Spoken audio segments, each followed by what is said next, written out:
idealizadores e produtores. Atenção! O programa a seguir é uma produção independente. Todo conteúdo e opinião é de responsabilidade de seus idealizadores e produtores. A TV OK, em parceria com o Correio do Vale do Rio Grande, apresentam Direto no Foco, com a apresentação de Marcos Lopes, comentários, análise de Carlos Alberto Alves, às terças e quintas, sempre às 18 horas. Por um lado, houve exagero no uso, em alguns momentos, no uso de áreas, usando a mídia, rádio.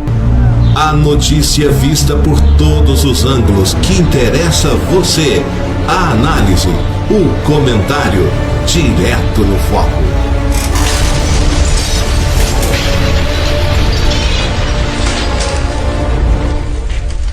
Atenção! O programa a seguir é uma produção independente. Isso para você ligado com a gente. Estamos hoje nesta terça-feira, dia 4 de fevereiro, são 18 horas e 14 minutos. Meu amigo Carlos Alberto já está preparado para trazer informação, para analisar os fatos. Boa tarde, Carlos Alberto. Boa tarde, já entrando no boa noite, Marcos Lopes. Estamos aqui para conversar sobre os fatos que acontecem na cidade, acontecem no nosso estado, acontecem no Brasil. E for importante para a gente fazer uma avaliação, uma análise para que será submetida à avaliação daqueles internautas que estão nos acompanhando, a quem dirigimos a palavra, para que também participe, se interajam. Essa é a grande vantagem da TV OK, da TV Web TV, porque ela permite essa interação na hora que você está falando, diferente das grandes emissoras, das grandes empresas, de TVs que não têm a mesma característica de uma Web TV, onde você ouve a notícia, tem um viés ideológico, tem um viés partidário, tem um viés de aproximação com grupos que interessam aquela empresa, mas que não pode ser na hora combatido, nem discutido, nem que as pessoas que estejam do outro lado tenham condição de colocar a sua opinião. Aqui não, que você pode colocar a sua opinião. Nós fazemos isso, colocamos a nossa opinião, procuramos mostrar o que nós pensamos a respeito de cada coisa que acontece no Brasil e no mundo, para que você que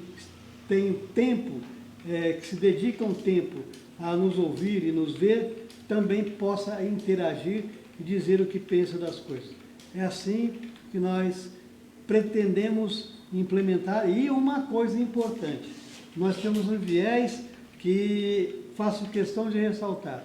Nosso trabalho é um trabalho que mantido pela população. Aqui a TV OK e o Correio do Vale do Rio Grande.com.br, que faz essa parceria, procuram sobreviver de suas forças sem depender de dinheiro público. Eu estou colocando aqui para que a gente tenha a isenção de falar aquilo que seja necessário falar, mas também isso não quer dizer que a gente não tenha a condição nem a obrigação de colocar aquilo que o poder público faz em benefício da população, quando ele o fizer. Maravilha, vamos então trazer aqui a primeira matéria do dia, do Theo Lemos, vamos acompanhar. Continuando dando sequência no Direto no Foco, dessa vez nós vamos trazer a reportagem do vereador e líder do prefeito, Theo Lemos. Ele conversa com a nossa reportagem e explica por que pede audiência para avaliar a instalação de antenas de celulares em perímetro urbano. O vereador Theo Lemos, que hoje na tribuna da Câmara falou sobre a questão de loteamento, liberação de loteamento. O que está amarrando essa liberação, como você disse? Bom dia, Carlos, bom dia a todos que estão nos ouvindo. Eu quero saber, é isso que eu quero saber, o que está acontecendo. Porque a informação que eu tive de empresários, o pessoal tem vindo de fora para tentar a liberação junto à Secretaria de Obras, e o argumento da Secretaria de Obras é que não está dependendo deles, dependem do CODEMA. E o CODEMA parece que leva tá levando até 2 meses para se reunir, né? Então isso que eu quero saber, né, dos responsáveis, o porquê dessa ociosidade no processo de liberação. Isso está trazendo enormes prejuízos para o nosso município. Hoje são 24 loteamentos que poderiam já estar, né, de certa forma, gradativamente sendo liberados e não estão. Recursos que deixam de ser investidos na nossa cidade, empregos que deixam de ser geridos. Então, quando eu pedi, junto ao presidente da Comissão de Administração, uma audiência, novamente para a gente estar escutando, para tentar, pela última vez, definir, né, esse imbróglio, porque é vergonhoso. Eu sinto vergonha, como representante do povo, ver tanta ociosidade no processo da liberação desses loteamentos. Então, eu quero saber o que está acontecendo. Jardim dos Pinheiros também é outro problema que você enfocou na tribuna. As pessoas têm suas casas construídas, pagam aluguel, mas não podem ocupar. Que caminho que você vê para resolver a situação? Não, é triste o que está acontecendo ali, Carlos, porque o ano passado eu marquei 2 reuniões também pela secretaria, pela comissão de administração. Nós tivemos reunidos com as empresas responsáveis pelo loteamento, com o pessoal da Caixa Econômica, com os moradores do Recanto dos Pinheiros, né? E até hoje nada foi liberado. O pessoal é um pessoal de baixa renda, está tendo que pagar a taxa de obra, pagar a taxa, aluguel, e até hoje nada das casinhas lá para eles. Inclusive eu até citei, veio até deputado de fora, né, porque a meu ver as pessoas lá foram usadas, né, porque até hoje nada foi resolvido. Então o que eu vejo que foi só feito graça. Lá é uma questão de segurança, passa debaixo das antenas. Sim, da rede elétrica, né, e acaba prejudicando, tem possibilidade de prejudicar os moradores. O projeto do loteamento, ele foi liberado, a avenida principal, que passa debaixo das antenas, pedia-se uma altura mínima de 12 metros, e foi liberado com 7 e pouquinho. Então há o risco, infelizmente, o bicho pegou aí. Só que até hoje nenhuma providência foi tomada, né? Nós tivemos 2 reuniões na comissão de administração e ficaram de resolver o caso e também não foi resolvido. Então, a pedido de moradores que estão me cobrando essa solução, né, eu levei o caso à tribuna e pretendo marcar uma nova reunião. Com relação a risco, ainda tem a questão das antenas de celulares, que você constatou uma região com alta incidência, até de câncer com barulho insuportável. Sim, eu levei também, né, esse assunto à tribuna, uma vez que o caso está acontecendo ali na Rua das Hortênsias, no Jardim Cometa. São diversas antenas, os moradores estão com medo. Então eu acho que, como representante do povo, a gente precisa encontrar caminhos para dar uma resposta para aquela população. Eu não sou técnico no assunto, mas eu vejo que, até pelo exemplo de outras cidades, né, que eu viajo, eu quase não vejo lotada de residência. Então a gente precisa ver se isso está dentro da legalidade, né, se pode acontecer, né, e ver se realmente essa irradiação pode provocar algum tipo de doença, porque muitas pessoas lá, famílias que me procuraram, teve algum ente querido doente, né, principalmente com o câncer. Alô. Pois não, vamos aqui fazer uma avaliação da fala do Theo de uma forma geral. Ela é o seguinte: com relação ao loteamento, a grande questão, o CODEMA tem que atuar mesmo, mas não pode também colocar debaixo do balaio sem dar opinião sobre o que pode acontecer com a instalação de loteamento em áreas urbanas. Exatamente por falta de uma norma que deva ser seguida por todos aqueles que querem fazer loteamento, que acontecem os desastres que nós acompanhamos aí em Belo Horizonte, em várias cidades de Minas Gerais, quando o tempo não ajuda, quando há tempestade, quando há vendaval, quando acontecem chuvas abundantes que não conseguem escoar pelo que existe de rede para receber essa água da chuva e ela poder escoar naturalmente. Então, o primeiro ponto que é importante ressaltar é que um loteamento que tenha a condição de ser instalado na cidade precisa mesmo ser bem analisado. O que não pode também é o CODEMA fazer papel de omisso. Nós vamos checar essa situação com eles. Outra questão é o suporte que a cidade tem para consumir tantos lotes. São 24 loteamentos. Não é uma coisa tão simples. 24 loteamentos tem um impacto sobre a cidade muito forte. E, de repente, se estabelece o quê? Lotes de engorda. Não tem clientes para essa demanda toda e acaba virando lotes de engorda, quer dizer, lotes engordando para valer mais ali à frente, para custar mais caro para quem vai adquiri-lo sem qualquer obra ou benefício diferente da sua instalação. Simplesmente com o passar do tempo vai ganhando condição, vai ganhando valor agregado, o que é uma brincadeira falar sobre isso, sem mudar nada, sem haver nenhum novo investimento, passa a valer mais lote de engorda. Então precisa evitar isso também. Precisa entender se a cidade tem capacidade de consumir o que vai ser apresentado a ela dentro da regra do mercado, mas sem exploração. E o que deve incidir sobre esse lote de engorda é o IPTU progressivo. Quanto mais tempo o proprietário tiver lotes vagos pela cidade, sem qualquer utilização, sem qualquer construção de moradia, sem uma finalidade social, afinal de contas, ele tem que então pagar progressivamente para que a cidade se beneficie daquilo que ele vai se beneficiar mais tarde, que é um lucro exorbitante em cima do que ele fez e parou, deixou engordar. Com relação ao Jardim Pinheiros, nós temos aqui a registrar aquilo que o Theo Lemos disse.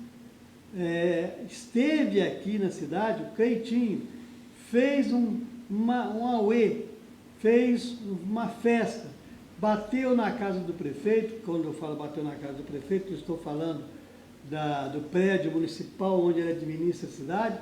Bateu na casa do prefeito, mobilizou as pessoas que penam para ter direito de morar naquilo que eles pagaram para morar.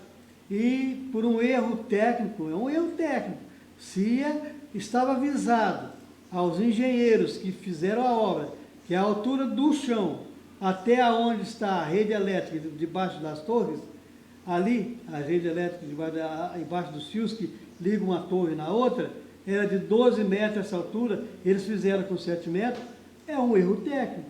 A empreiteira tem que pagar por isso.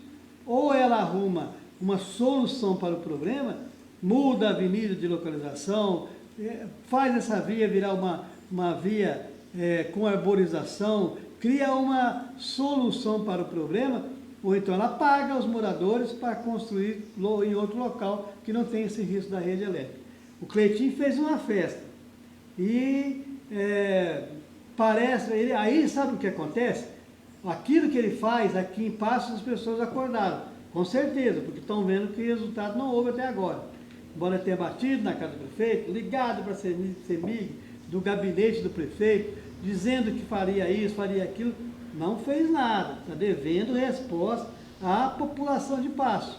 Senão vai passar como um festeiro, um oportunista. Bateu aqui para dizer que está fazendo coisas, mostrar o vídeo em rede, na web, rede na internet, para quê? Para outras cidades verem, aquele deputado faz. Então lá vai um aviso. Aqui ele não fez não, só barulho, só bateu caixa. Não fez nada de produtivo para isso. Marise Pacheco avisou, e o Theo Lemos lembrou disso, que alguma coisa de errado estava acontecendo na região onde se instalaram antenas de celulares. Essas antenas se aglomeraram numa região, ali no jardim, o nome da Rosa, se não me engano, Rua Dália, Rua Hortências, essas ruas, ali se aglomerou uma quantidade de antenas de celulares e de repente começaram a constatar muita doença, câncer nas pessoas que moram naquela região. A Marise foi à tribuna da Câmara e pôs a boca no trombone, mas não foi assim, falou por falar, não. Ela foi com dados embasados e ali argumentando que era preciso ter normas para que as pessoas não fossem prejudicadas com aquela situação de instalação de antenas, já que ali havia essa percepção clara que existia pessoas doentes com câncer com mais gente do que em outras regiões. E agora o Theo Lemos acordou para isso, propondo uma audiência para discutir. Afinal de contas, a cidade é enorme e outras cidades têm instalação de antenas bem distante da área urbana, da onde habitam as pessoas. Por que não tomar uma providência como essa? Mesmo sem uma caracterização científica, mas pela questão do empirismo, da experiência. Estamos vivendo aquela experiência, estamos constatando isso. Vamos nos precaver que próximas antenas que forem instaladas aqui na cidade mereçam essa atenção por parte de quem libera essa localização para que elas possam ser instaladas. Senão, o que pode estar ocorrendo é um crime contra a sociedade. Pois bem, vamos dar prosseguimento aqui no Direto do Foco, o assunto do dia, né? O assunto da semana. Voltaram as reuniões, as sessões da Câmara de Vereadores e logo nesse retorno de recesso, a sessão que deveria estar tranquila estava bastante movimentada. Por quê? Por causa de um problema onde que acabou culminando com a chamada da Polícia Militar do Bombeiro por parte do presidente da Câmara, Rodrigo Maia. Segundo ele, a vereadora Belinha, também do mesmo partido, segundo o próprio Rodrigo Maia, teria usurpado o poder de presidente da Câmara, dando ordens para que abrisse as portas e entrassem mais pessoas que, segundo ela, estavam esperando no corredor. Com isso, poderia ter extrapolado o número de pessoas na lotação permitido pelo Corpo de Bombeiros e houve aí uma discussão muito forte na sessão de ontem e o Carlos Alberto conversou com o Rodrigo Maia. Vamos ouvi-lo. Eu te agradeço a oportunidade de poder explicar a situação. Eu gostaria de deixar bem claro, como já disse aqui na sessão agora, que eu não acionei a Polícia Militar em razão da superlotação em si, porque em todos os eventos a gente assina um termo de cessão do espaço gratuito para escolas, universidades, Santa Casa, e essas entidades, porque o evento é delas, a Câmara Municipal não participa de organização de evento, mas a Câmara coloca que ela tem a obrigação de fazer o controle de entrada e saída justamente para que não haja superlotação. No entanto, a UENG, cumprindo esse compromisso com a Câmara Municipal, ela fez esse controle. Eu estava aqui e eu vi quando o diretor da UENG, Itamar, me fugiu a memória o segundo nome, Itamar mencionou 391 pessoas, fecha as portas. Exatamente. Isso, Carlos, a gente sente muito por aquelas famílias que eventualmente não consigam assistir a colação de grau, mas infelizmente é o que a Câmara Municipal consegue suportar. Claro que nós gostaríamos que a Câmara tivesse um espaço com 1000 lugares, mas aqui não é uma casa de eventos. Eventualmente, a gente cede, por ser um dos maiores locais adequados para esse tipo de evento, né, cede gratuitamente, eles cumprem essas regras que tem no termo e pronto, a gente serve o público. Mas com relação... No entanto, nesse dia específico, aliás, foi pela segunda vez, mas nesse dia específico, uma vez mais, a UENG cumpriu a sua função, cumpriu o termo de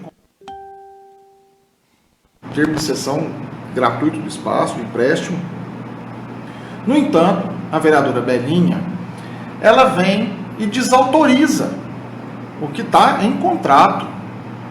Então, a minha atitude diante dessa situação foi chamar a polícia e avisar o Corpo de Bombeiros, até para resguardar o meu nome, essa casa, e dar ciência às autoridades que a UENG cumpriu a função dela, a Câmara cumpriu, no entanto, em uma atitude de uma vereadora que não tinha poderes para isso, que usurpou o poder da presidência da casa, que é quem pode ou não permitir esse tipo de coisa, ela simplesmente tomou a decisão e chamou para si a responsabilidade.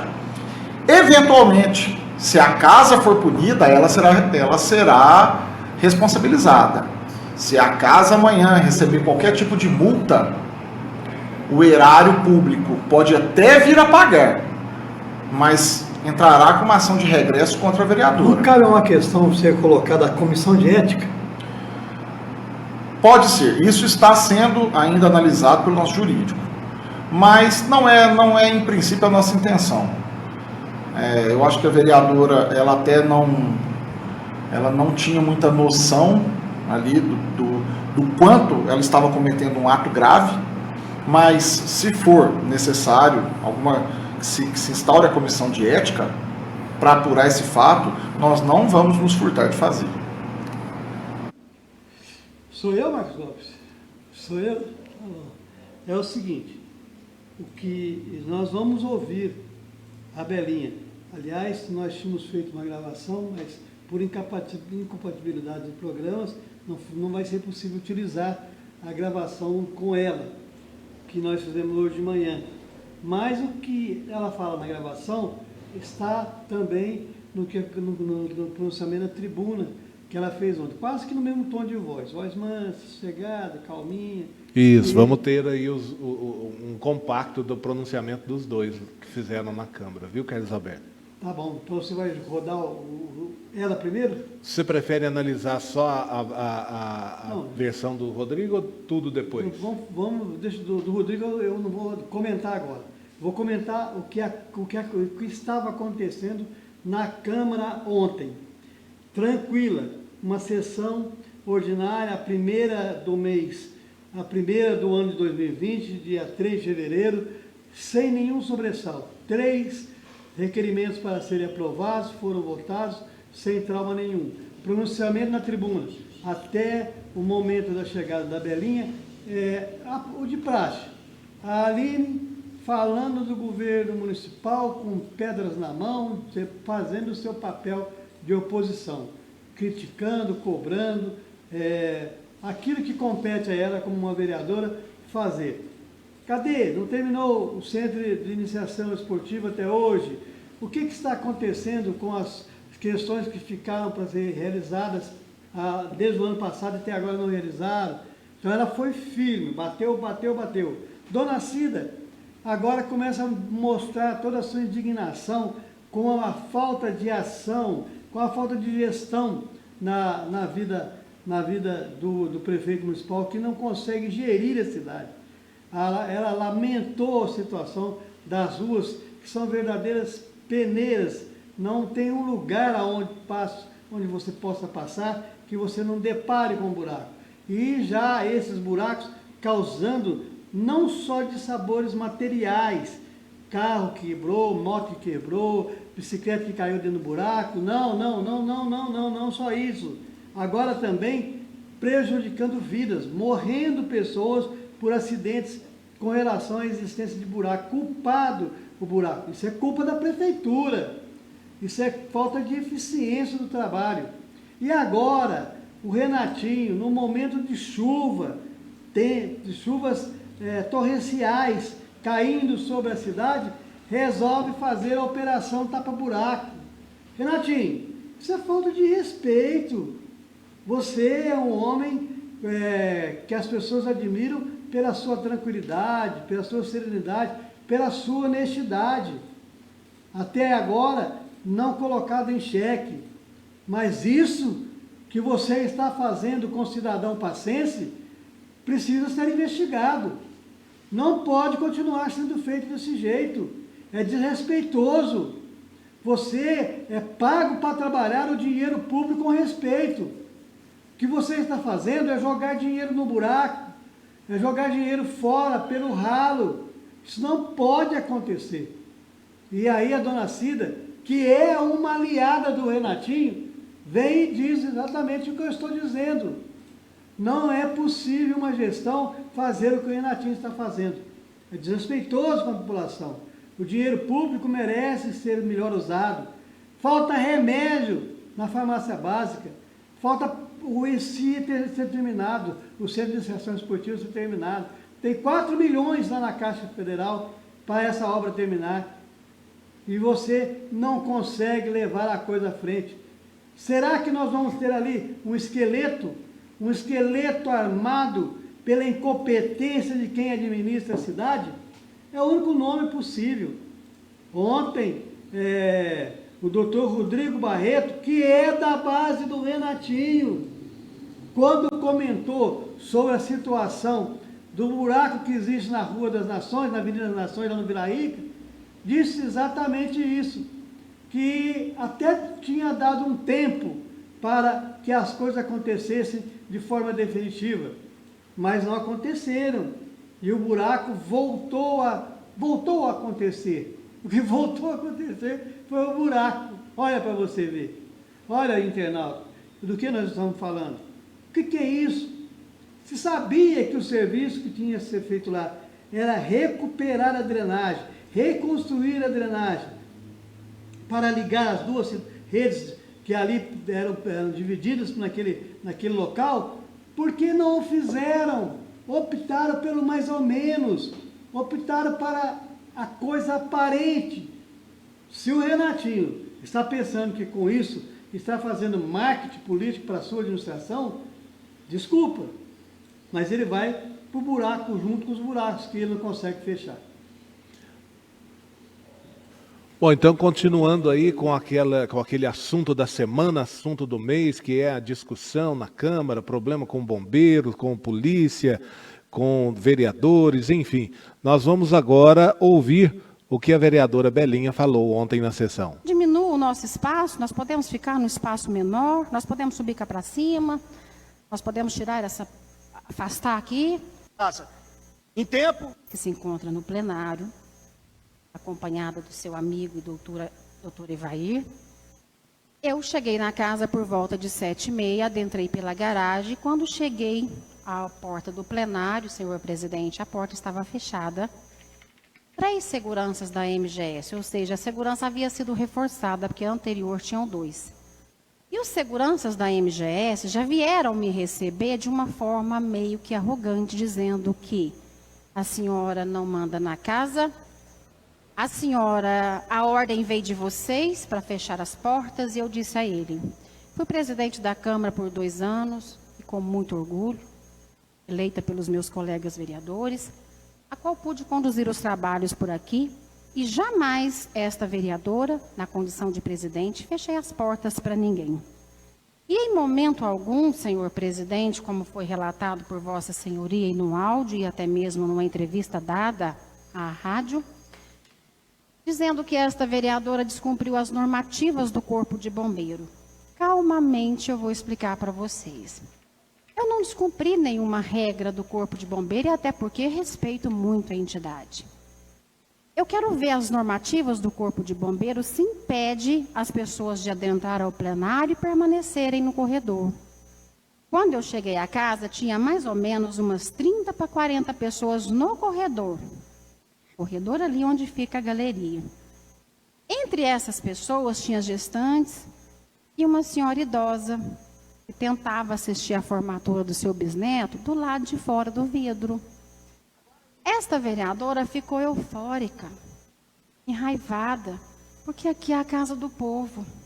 Se o nosso plenário está pequeno, e eu sugeri isso na entrevista, que o senhor pense num projeto de ampliação. Se está pequeno a nível de permanecer pessoas sentadas, que aumente as cadeiras. E quero dizer ainda mais.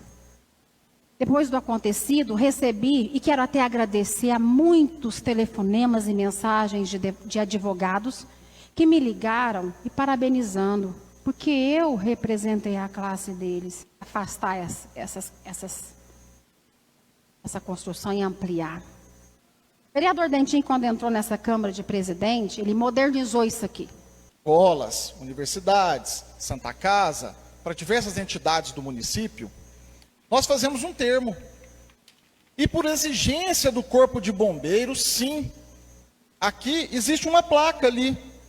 Lotação máxima, 391 pessoas. Quem pediu para colocar?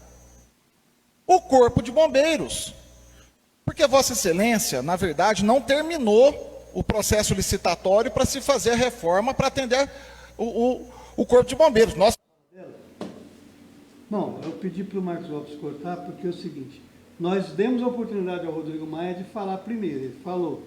Depois, como nós não tivemos condição de fazer o áudio da Belinha funcionar aqui, em função de problemas com incompatibilidade dos programas que foram gravados, então era só para a Belinha falar, porque o Rodrigo Maia já disse o que tinha de dizer. Com relação ao fato, aí depois começaram um bate-boca extra. Primeiro, a Belinha falando que o Rodrigo Maia deveria ter usado 1,5 milhão que devolveu à Prefeitura para expandir a Câmara, ampliar a Câmara. Isso é o que ela falou ali agora. E o Rodrigo Maia dizendo a Belinha que ela deveria explicar por que devolveu só 300 mil reais no primeiro ano de mandato dela como presidente da Câmara. Nos dois, juntando os dois, dá metade do que o Rodrigo Maia devolveu, em torno de 800 mil reais. O Rodrigo Maia devolveu 1.520.000 reais. E aí começou um bate-boca desnecessário, apontando o dedo um para o outro, sendo que ambos têm o poder legislativo como amparo.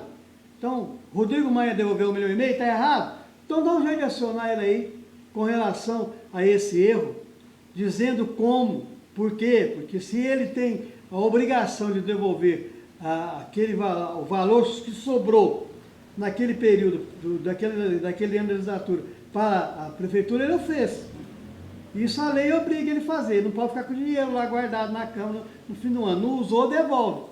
E ele teve uma articulação política com o prefeito para destinar o uso desse dinheiro para Olho Vivo, para Pátrias Amigas, para a Família Sagrada, e aí destinou o dinheiro, de acordo, porque ele não pode, a Câmara não pode dizer onde o dinheiro vai ser aplicado, mas como houve um acordo político, espera-se que o prefeito Renatinho, no seu grande dom de gestor, faça aquilo que combinou, é o que se espera.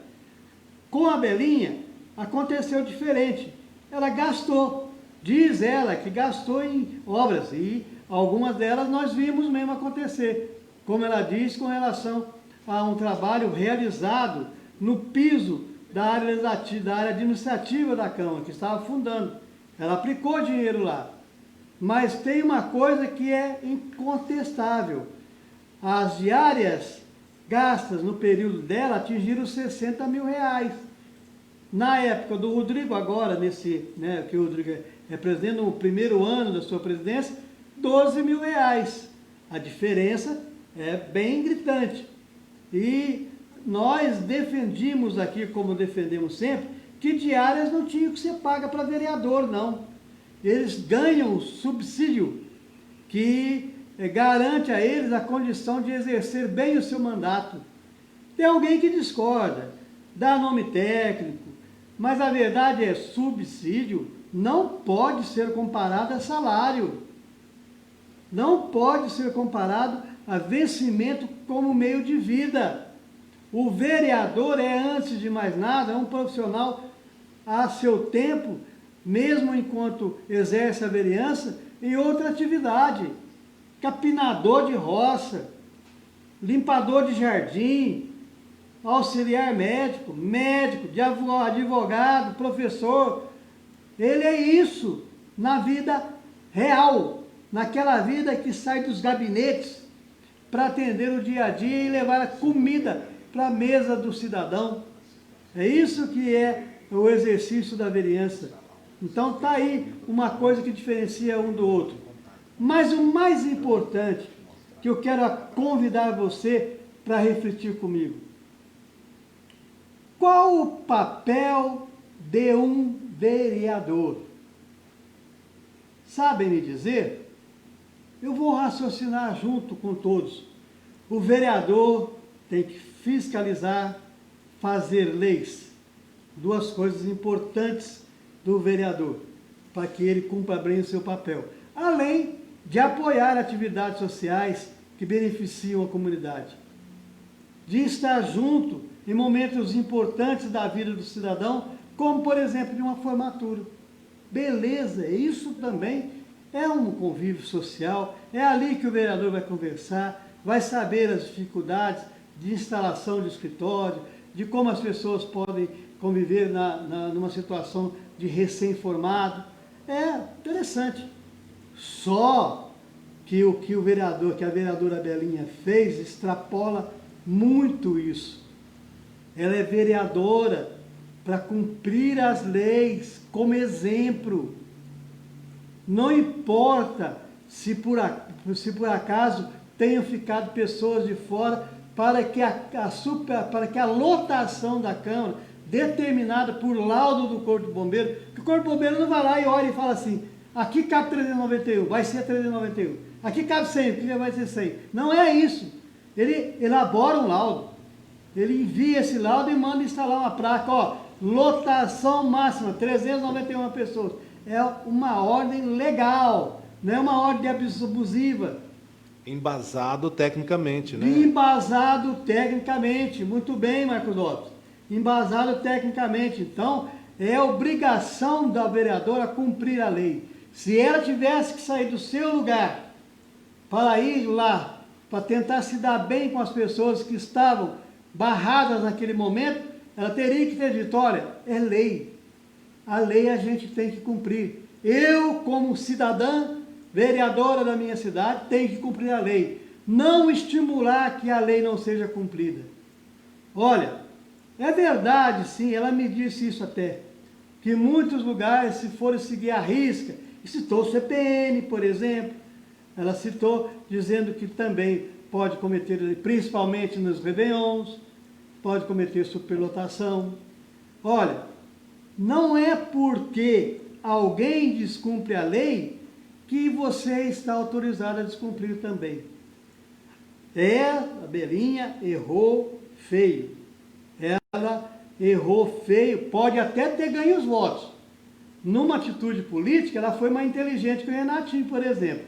Pelo menos ela soube cativar aquelas pessoas que estavam lá fora sem poder entrar, não porque a diretoria da UENG não queria, porque existia uma determinação legal para ser cumprida.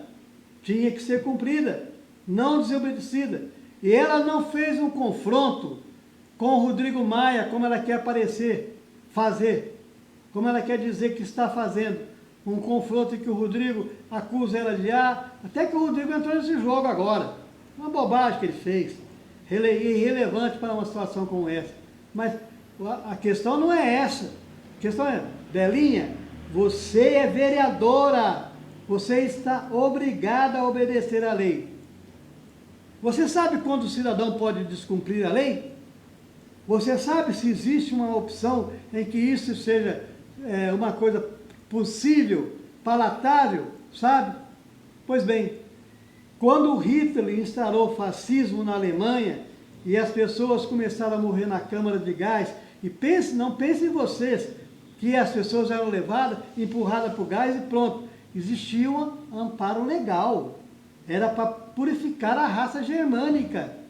Era para isso que se cometeu o Holocausto. Aí você tem que se rebelar. Defesa da humanidade. Defesa da humanidade. Fazer com que a vida tenha valor e o Estado cumpra a obrigação de proteger o cidadão, não de assassinar as pessoas. E nós ouvimos aqui no Brasil, tristemente, um presidente da República carregar e dizer que faz questão de colocar como livro de cabeceira o livro de autoria de Carlos Alberto Ustra, o mais autoritário dos torturadores que existiram no Brasil. Isso demonstra uma mente. E essa mente, por enquanto, o que nós temos que resistir é falando, é denunciando. Porque até agora, o presidente que hoje nos governa não teve ainda a coragem de instituir uma lei que proíba você de pensar, que proíba você de dizer o que pensa, de defender o Estado de Direito, querendo confundir com isso Estado de Direito com esquerda, com pensamentos contrários ao seu governo, são pensamentos pecaminosos e de esquerda. O Estado de Direito tem maior valor que as ideologias. porque no Estado de Direito as ideologias podem prosperar e ir ao embate. A direita quer copiar alguém salutar, deixe de copiar o discurso do Trump e copie as ações que levaram os Estados Unidos ao pleno emprego, a uma situação de estabilidade econômica muito forte. Aí, quem sabe, o cidadão vai lucrar alguma coisa, porque até agora não. Então, Belinha, finalizando aqui o nosso comentário, você cometeu um erro trágico de desrespeito à democracia, desrespeito à lei. E você, como vereadora, teria e tem a obrigação de dar exemplo de que a lei tem que ser cumprida. Está aí, então, portanto, a opinião do Carlos Alberto Alves. Carlos Alberto, nós vamos agora, direto de Belo Horizonte, trazer a opinião do Gilberto Almeida aqui no Direto no Foco. Um abraço para você, Gilberto Almeida. Todos. Hoje nós vamos fazer alguns comentários sobre a questão do Sistema Municipal de Saúde. Em primeiro lugar, nós devemos entender que a questão da saúde é muito mais complexa e o financiamento da saúde mais complexo ainda. Apesar de todas as formas como foram determinadas na legislação, dos recursos do SUS, dos recursos voluntários de outras esferas de governo, o município gastando 15% obrigatoriamente, e vale dizer que a maioria dos municípios chega a dobrar ou mais o valor gasto com a saúde, mesmo assim o que se verifica é uma dificuldade de atendimento da demanda, das necessidades e do que precisa ser realizado nesse tão importante e tão delicado tempo. A saúde municipal precisa começar com um ajuste de receita e despesa, com prioridades nas áreas que são definidas como as mais importantes. Por exemplo, a questão do atendimento médico. Eu vejo por todos os municípios, e conheço vários municípios, já prestei serviço de consultoria a mais de uma centena de municípios, e o que eu tenho verificado é que existe a velha história da remuneração dos profissionais da saúde, que não rendem aquilo que é necessário porque recebem vencimentos que não são compatíveis com o trabalho que executam. E isso é verdade. Mas acontece que eles ganham mal e trabalham mal.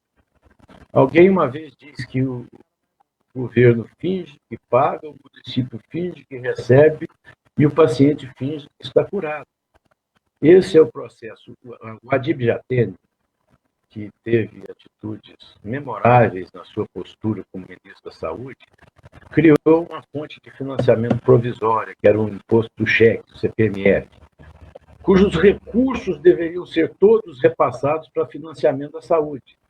E o que aconteceu? Os recursos não chegaram na saúde.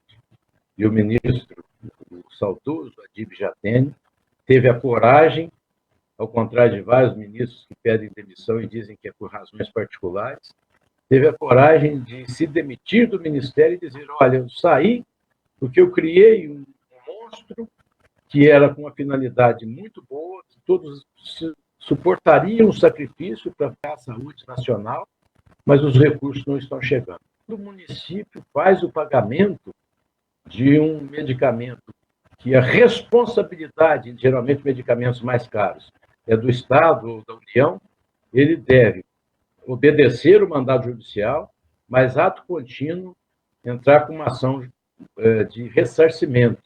E eu tenho visto, eu não sei qual é o quadro de passos, mas desde já faço um questionamento à Procuradoria do município, no sentido de que essas ações precisam urgentemente ser propostas para que o município, já com dificuldade de atender a atenção básica, e principalmente um controle da família. A hora que a saúde for focada na prevenção, porque no Brasil nós temos ainda crianças que morrem de diarreia, pessoas que estão na periferia que não sabem o que tem à sua disposição. Eu me lembro bem, quando pude trabalhar na prefeitura, que o Consórcio Intermunicipal de Saúde instalou em Passos um mamógrafo. Foi diagnosticado um grande número, uma incidência grande de câncer de mama no município, e o Consórcio Intermunicipal adquiriu esse equipamento que foi instalado em Passos. E, na época, conversando com o Dr. Gilberto Mata, nós, vendo os primeiros atendimentos, nós chegamos à conclusão que aquilo ali estava sendo usado pela elite, por aqueles que podiam até pagar, e que tem que ser respondida antes mesmo de ampliar.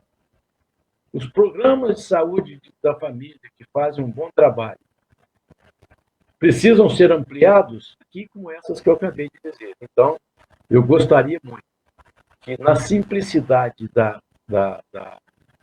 evolução, melhorando o que tem, controlando o que tem, informatizando, produzindo relatórios qualitativos do atendimento à saúde, ampliando a forma de gestão para gestão plena e planejando essa ampliação nas linhas de atuação, seria extremamente importante para que a gente pudesse enfrentar de verdade o grave problema da saúde.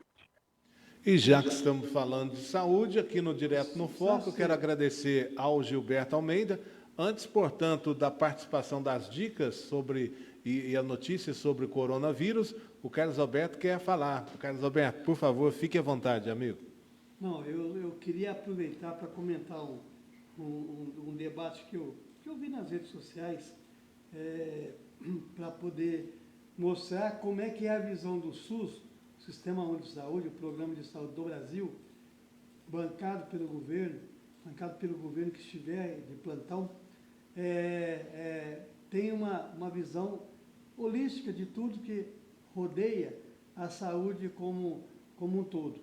Nós vimos a Ana Maria Braga ir até a televisão, a Rede Globo, e outros programas, para dizer que ela está com câncer de pulmão. E aí eu ouvi em algum lugar que a Ana Maria Braga estava se fazendo de vítima. E ela era uma elite e ela tinha condição de bancar o seu tratamento. Como de fato ela deve estar fazendo, até por um plano de saúde. Isso não vem ao caso. Mas o SUS não tem esse olhar. O SUS não tem esse olhar de que a elite não pode usar. O SUS é universal. Essa visão de ter um plano de saúde universal que atenda ricos e pobres na mesma medida, os ricos até levam vantagem às vezes, porque quando eles não conseguem um remédio que o SUS não tem à disposição, eles judicializam a questão, vão lá e conseguem esse remédio por meios judiciais. Então, o que o Gilberto estava falando aí é importante para mostrar para a gente essa visão de que o SUS é um sistema universal e ele tem que continuar sendo. A maioria do povo é pobre, então a maioria continuará sendo atendida. Precisa deixar de dar susto, como, por exemplo, Passos agora, para poder receber a quantidade total de que precisa para manter a saúde do Passos funcionando, tem que ter em cada PSF 4.700 famílias cadastradas. Esse número que vai fazer, em que vai se basear o valor que vai ser transferido para Passos. Agora, esse valor, parte dele ainda passa pelo Estado até chegar aqui. Aí o Gilberto toca no outro ponto importante, fazer a gestão plena e fazer com que o plano de saúde da família, os PSFs, funcionem adequadamente com suporte para que eles possam funcionar. Porque é fácil, lá no gabinete, você planejar e mandar as pessoas para as ruas para tentar cadastrar, para tentar atuar como manda o figurino. Mas esse figurino só pode ser vestido se por acaso houver condições de infraestrutura para ser executado. Senão, vai ser só mais um culpado pela ineficiência do sistema. E se houver vontade política, o SUS ainda vai ser exemplo para muitos países do mundo. Tá aí, então, portanto, a opinião de Carlos Alberto Alves. Nós vamos trazer agora as dicas e a notícia sobre o coronavírus, só que antes eu quero agradecer de coração ao pessoal que está nos acompanhando. Alexandre Castro, Carlos Roberto Zaparoli, um abraço, Zapa. Edmilson Gomes, Alex Pimenta, Gabi Felque, Vida Kelsey, Taquinho, o Taquinho está ouvindo a gente, um abraço.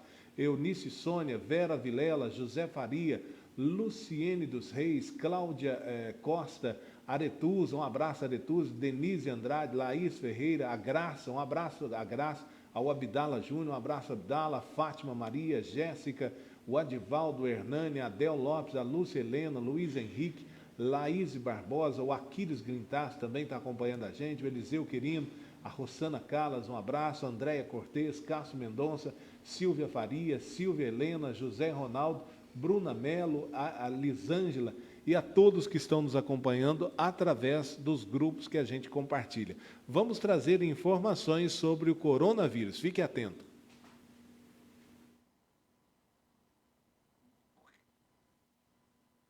Em alerta. Já são quase 12 mil infectados na China, mais de 250 mortes confirmadas. Aqui no Brasil, mais de 10 casos suspeitos, 7 deles pelo menos em São Paulo. E são muitas as dúvidas em torno desse surto. E para nos ajudar com algumas delas, eu converso agora com o infectologista do Hospital Emílio Ribas, Jean Goristai, está aqui com a gente no estúdio. Oi, doutor. Bom dia. Bom dia para você. Bom, um alívio pelo menos que a gente está tendo aí nos últimos dias, principalmente nas últimas horas, doutor, é que a taxa de mortalidade é baixa, né? Há mais de 40 anos. E que em dois momentos, em 2002, 2003 e 2012, ele teve um vírus que nós chamamos vírus mutante, que mudava o seu material genético e se transformava literalmente num novo vírus. O que nós observamos em 2002, 2003 na China, mais de 8 mil pessoas foram comprometidas, uma mortalidade de 10% e 37 países tiveram em circulação aquele vírus em decorrência das pessoas saírem da China e irem para os seus locais de origem, enfim. Quando nós falávamos em 2012, o número de casos foi menor, foi 2.200 pacientes, na região do Oriente Médio, e uma mortalidade maior, 36%. Nessas duas situações, o que nós tivemos? Aonde que mudou o vírus? O vírus, ele tem uma característica de zoonose. A zoonose é a transmissão de animais para pessoas, mas uma baixa infectividade, ou seja, a capacidade de transmissão de pessoa a pessoa. Quando nós vimos em 2002 e 2012, a gente viu que, por exemplo, 2012 eram os camelos que passavam a doença. E aí, com isso, as pessoas tinham uma certa possibilidade de transmissão, mas ela não foi igual ao que teve, por exemplo, o H1N1, em que milhões de pessoas, nós tivemos mais de 15 milhões de pessoas no mundo, com 18 mil mortes. Um mês depois do coronavírus ter sido identificado, o número de mortes, se a gente for imaginar que a província de Wuhan tem 12 milhões de habitantes e nós só temos na China 11.800 casos, com 250 mortes ali, que deu 2,2%, quer dizer, é um vírus que demonstra que ele tem um potencial de infectividade, de contato pessoa a pessoa, presente, mas ele não é tão infectivo, ele não consegue contaminar tanto e mais rápido como o H1N1. É que os números assustam, é que a gente acaba não levando em consideração também o tamanho da população da China, que é muito grande. Agora o senhor estava falando de como surgiu o coronavírus, esse novo. A gente tem como saber, até porque agora, doutor, estão surgindo várias fake news, né? Pois uma delas, inclusive, que teria surgido numa sopa. De morcego. De morcego. Olha, esse mercado em Wuhan tem uma característica interessante, que é a venda de frutos do mar e animais vivos e mortos, com condições sanitárias horrorosas.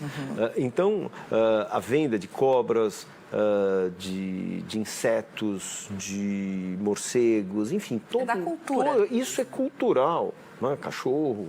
Então, o que se observa? Que algum desses animaizinhos foi o responsável. A culpa de quem é? É exatamente do fato de se ter uma cultura que ingere esse animal. E por isso a China, ela é o celeiro de produção de vírus. O vírus da gripe suína começou aonde? Lá. Foi exatamente através da permanência muito próxima dos animais com as pessoas. As pessoas convivem com esses animais muitas vezes dentro das próprias casas. Então a chance de uma modificação do material genético desses vírus acaba sendo maior e a chance, portanto, de ele se adaptar ao ser humano acaba sendo maior. Estava aqui refletindo sobre coronavírus. É um vírus que vem de animais e passa para o ser humano, complica a situação. Pois é, e nós vamos trazer na próxima oportunidade algumas orientações de como combater o coronavírus, que é importante a gente saber que agora o Brasil vive um momento de buscar as pessoas que estão na província de Wuhan, ou é cidade, né, Marcos? Cidade enorme. O rapaz aí, o jovem, falou província, mas cidade de Wuhan, naquela região da China, brasileiros que querem ir para o Brasil e vão enfrentar um período de quarentena de 18 dias quando chegarem, para evitar qualquer suspeita.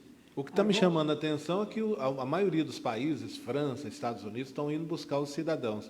E aqui no Brasil eles falou que não vai buscar ninguém não, viu? Não, mas já está autorizado, inclusive isso. Já vão buscar as pessoas que estão aqui, querem vir para o Brasil e tem já, inclusive, está faltando só o local para eles chegarem.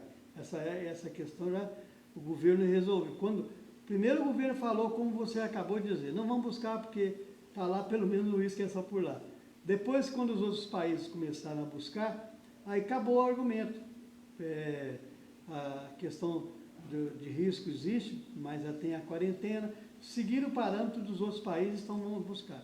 Isso é importante porque os brasileiros merecem mesmo o cuidado de querer vir para a sua terra, conviver com seus parentes e estar longe onde é o foco. Como nós ouvimos aí e vimos, o foco tem sido a China, das grandes epidemias que acontecem no mundo. Mas também já tem um cientista que disse que o pico do coronavírus deveria ser atingido em 10 dias. Isso ele falou uns 4 dias, 5 dias atrás. E também agora que o dia a dia começou a correr com o enfrentamento da notícia, está se conseguindo não deixar o vírus espalhar com tanta facilidade. Estão se combatendo, fazendo um combate evidente e bem eficaz, pelo menos até agora, embora ele ainda persista existir na China e em países que acabaram tendo contato com os chineses e que as pessoas trouxeram coronavírus para esse país. Tomara que se resolva logo. Carlos Alberto, nós estamos já com o tempo extrapolado, mas assim, para a gente finalizar agora o Direto no Foco, na questão do Hemominas, houve alguma evolução? A notícia, dá para você atualizar aí as informações? Importante. O Hemominas, o Eric Silveira, pediu da tribuna ao Dr. Rodrigo Barreto, que é o presidente da Comissão de Saúde, para convocar o secretário de Saúde, o Toninho, da Santa Casa, o secretário de Administração, que é o Gilberto, e o Dr. Flávio Ribeiro, que é o diretor lá do Hemominas, para uma audiência com eles, com os vereadores, para mostrar a situação que está acontecendo lá, o que está ocorrendo lá no Hemominas, para as coisas ficarem mais claras e aí tomar alguma medida que possa resolver a questão. No dia 5 de fevereiro, a Júnia Mourão Cioff vai estar aqui em Passo, conversando com o Renatinho, para dizer o que pode ser feito no encontro entre os dois, em benefício da comunidade, para não ficar sem Hemominas. E o Marcelo Vasconcelos criticou a nossa fala quando nós dissemos em manchete no Correio do Vale do Rio Grande que havia uma crise entre Prefeitura Municipal e Hemominas. Ele disse que não tem crise. E disse mais, disse que o que não iria acontecer, mas era que o Hemominas continuasse sangrando a prefeitura. O único jeito que eu vejo disso acontecer é rompendo o convênio. Aí eu perguntei, se vocês vão romper o convênio? Não, não vamos. Então, se é para manter o convênio funcionando de maneira eficiente, a prefeitura não pode deixar faltar as coisas no Hemominas. Não pode deixar faltar material, não pode deixar de faltar pessoal, como vem sendo denunciado publicamente, inclusive pelo diretor do Hemominas.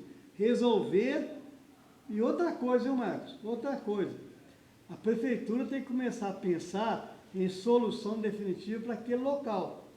O doutor Fábio Ribeiro disse que tem uma área para construir, mas eu tenho aqui uma sugestão. Aproveitar a infraestrutura que Passos tem.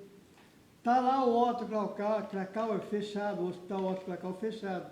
Por que não estabelecer um convênio para que o Hemominas vá para lá?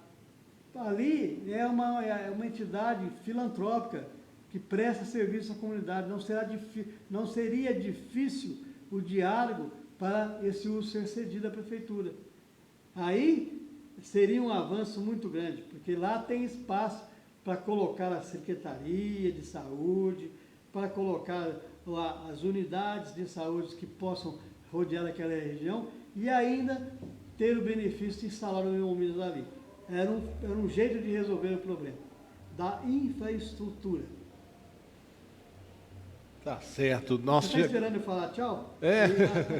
Tá bom, meu. Fique com Deus, meu irmão. Fique com Deus e vamos, na próxima quinta-feira, ter aqui o Marcelo Grilo, que é pré-candidato a prefeito. Vamos ouvir o Marcelo Grilo sobre o que ele pensa sobre a cidade, sobre o que ele acha que deve ser feito para enfrentar os problemas de... da cooperativa, ele é Grilo? É. Legal, não sabia não. Família Grilo, um abraço. Achei o celular dele no meu telefone, Marcelo Grilo.